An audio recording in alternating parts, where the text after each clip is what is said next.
I'm here to talk about dance therapy and mental illness. I'll start with mental illness because it's pervasive in our culture. It's not that only a few of us are ill. Many of us are. 1 in 5 American citizens takes a psychotropic medication. In a given year, 25% of us are diagnosed with an actual illness. In layman's terms, I mean a significant disturbance in a person's thinking, or emotional regulation, or behavior that is such that their basic mental functioning is severely impaired. When it's impaired enough in America, you can be locked up and treated against your will. Hence the stigma that our patients experience in our culture. Recently, a woman 19 years old was admitted onto my unit. At home for a month, her behavior, deteriorated. She doesn't speak to anyone. She rarely eats. She sleeps erratically. She's internally preoccupied. It's that she's focused within her mind. She has brief episodes of frozen movement where she doesn't move at all. This can happen if she's eating, if she's lying down. Once I saw her stretch, and in the stretch, she froze. And she stayed there 25 minutes. Imagine. And no one can move her. She's there, trapped. Now, this is an extreme example, but this is what the onset of a severe illness really looks like. Now, dance therapy can address this.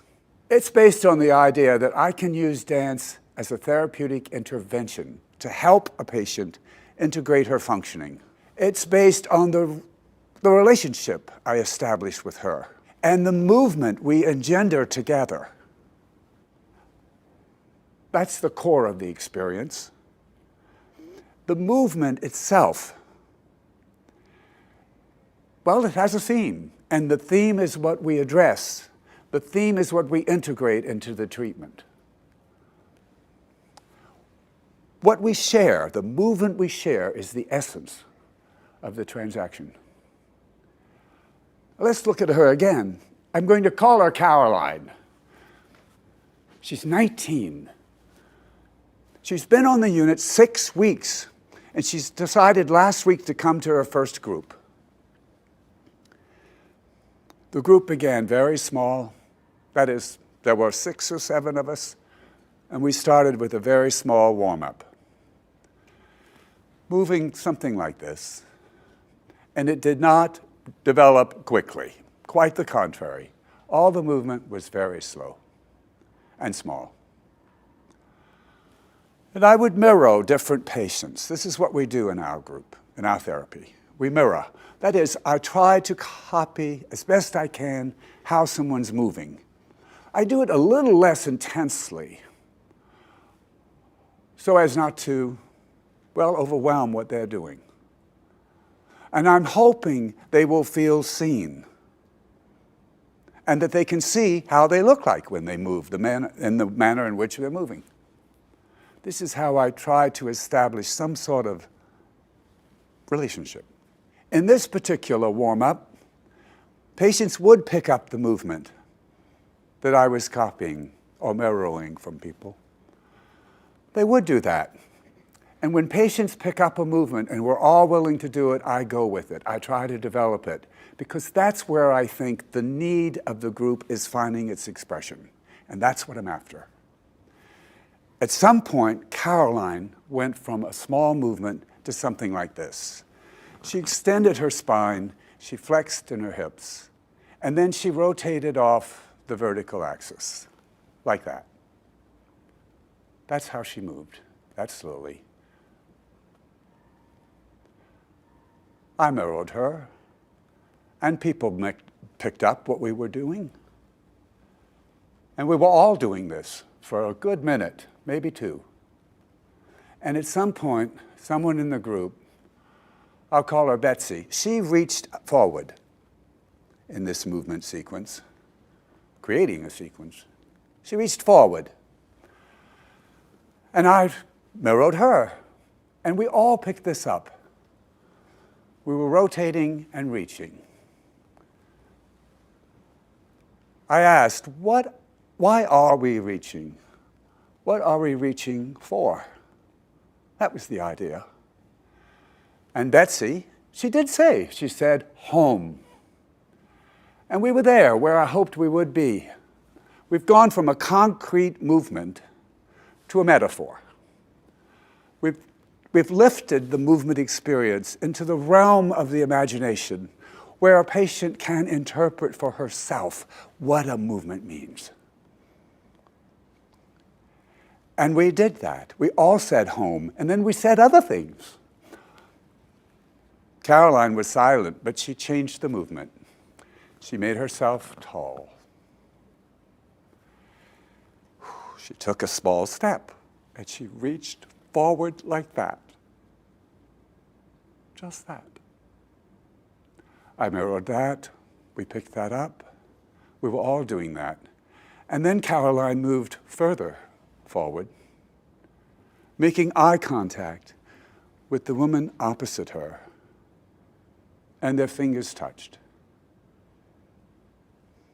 And then Caroline changed the movement. She embraced her hands.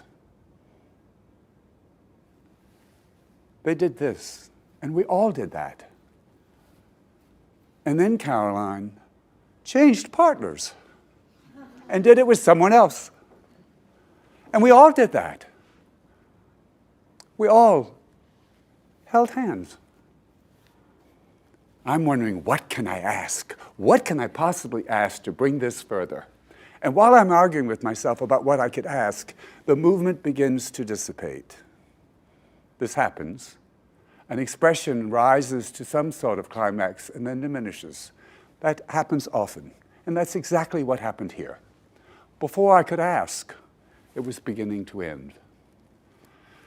So I asked, how can we end this group? And there was only silence.